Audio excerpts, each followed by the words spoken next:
welcome back to another new YouTube video. Today I'm finishing up my series on the the Global Wizarding War, so that war with Yall Grindelwald. And if you haven't seen the previous videos in this series, definitely go and check those all out, or this video won't make much sense.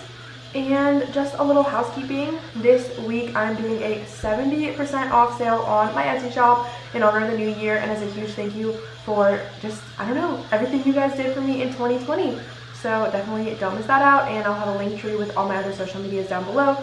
Don't forget to like and subscribe, hit the bell notification, all of that usual stuff. And without further ado, we can jump into the video. After Grindelwald's success at the Lestrange Mausoleum, his power across Europe continued to just grow stronger and stronger.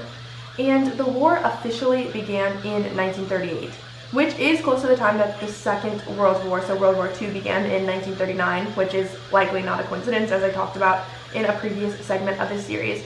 And in 1939, the British Minister of Magic, who was named Hector Fawley, was outed from office for refusing to take proper security measures to, keep the UK safe from Grindelwald. And he was replaced by Leonard Spencer Moon, who was much more proactive. And Leonard did do a good job, but Grindelwald was too powerful to be handled by just one ministry alone. And he terrorized all of Europe for many years, coinciding with the Second World War the Muggles were fighting. And he had tried actually to prevent World War II from happening in the Muggle world, not because he didn't agree with Hitler, I guess, but because he thought it could mess up his own efforts somehow. So it was really for his own personal gain that he tried to stop the Muggles from fighting. And by 1941, many magical authorities and political institutes all around the world were begging Dumbledore to intervene. He was widely viewed as the most powerful wizard in the modern era, and he was the only known person that Grindelwald was afraid of. And so people were really begging him to join. But Dumbledore kept pushing back against this, and the moment he would need to fight his, ex-boyfriend, his old love, but eventually realized it would be shameful to continue pushing back against it.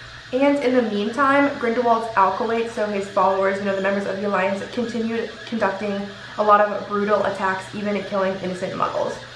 And so Dumbledore finally managed to destroy the Blood Pact, and so now he really had no excuse not to face Grindelwald.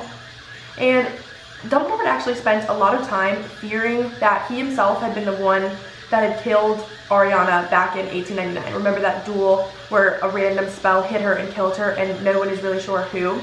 So Dumbledore has been afraid that he did, and also he was afraid that Grindelwald may have known this and could use this information against him, but he couldn't stand by any longer. And personally, what do you guys think of Dumbledore's reaction? He seems more worried about the word getting out that he might have killed his sister than that he actually might have been the one to kill his sister, which I just think is a little bit interesting, kind of shows us nobody's black and white. Dumbledore had faults too. Okay, so Dumbledore spends the next 2 months trying to find Grindelwald, and finally is able to confront him in the summer of 1945. And exactly where this encounter takes place is unclear, but it may have been in rural Austria, because remember, Austria is where Grindelwald is hiding out.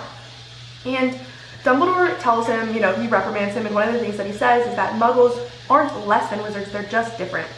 But Grindelwald obviously isn't swayed by this, and says that Dumbledore is hiding from who he was meant to be, and who he was meant to be was a truly great wizard, but he was being held back from this.